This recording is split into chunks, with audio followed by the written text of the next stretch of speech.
You looked at the chart. Ethereum down 60% from its peak. Trading under $2,000. Mainnet activity quiet. Everyone on your timeline said the same thing. Ethereum is dead. So you sold. While you were selling, BlackRock filed paperwork to lock up 95% of their Ethereum. Not trade it, not flip it. Lock it up and collect yield. You were watching price. They were watching something else entirely. Let's look at the actual plumbing of the network. The Ethereum Validator exit queue, the line of people waiting to unlock and sell their Ethereum. It is at zero. Nobody is lining up to leave.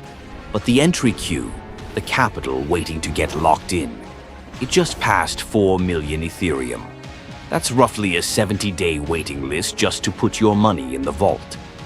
Over 30% of total Ethereum supply is already completely locked. And in just 5 days, Accumulation wallets absorbed 1.3 million Ethereum.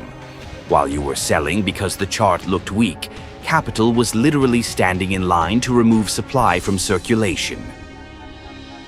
Now let's talk about the real shift.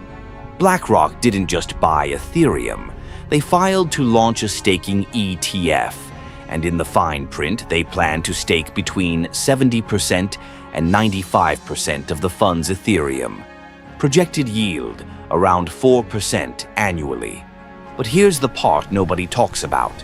BlackRock and Coinbase take an 18% cut of the staking rewards. The more Ethereum they lock, the more yield they extract. Think about the incentive. If billions flow into that ETF, why leave Ethereum liquid on exchanges? Why not lock as much supply as possible and collect the rent? This isn't ideology, it's math. Retail trades volatility. Wall Street builds cash flow machines. Here's what happens when this scales. Ethereum gets bought off exchanges. It gets transferred into digital vaults. It stops trading. It stops adding to order books. It sits locked, generating yield. Exit queue at zero. 4 million Ethereum waiting to enter. 30% already locked. BlackRock incentivized to maximize lockup. Retail emotionally exhausted. That's not a dying asset. That's a tightening float. You sold your Ethereum. Someone with a 10-year horizon locked it up. You were reacting to a chart. They were underwriting a cash flow asset. If you want to track this without hype, watch 2 things. 1. The staking percentage of total Ethereum supply. If it keeps rising, liquid float keeps shrinking. 2. Institutional ETF filings that include staking language.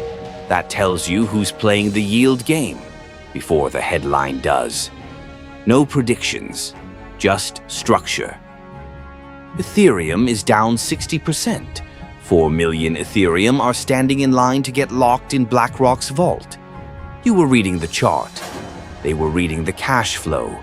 Decode motive or become liquidity.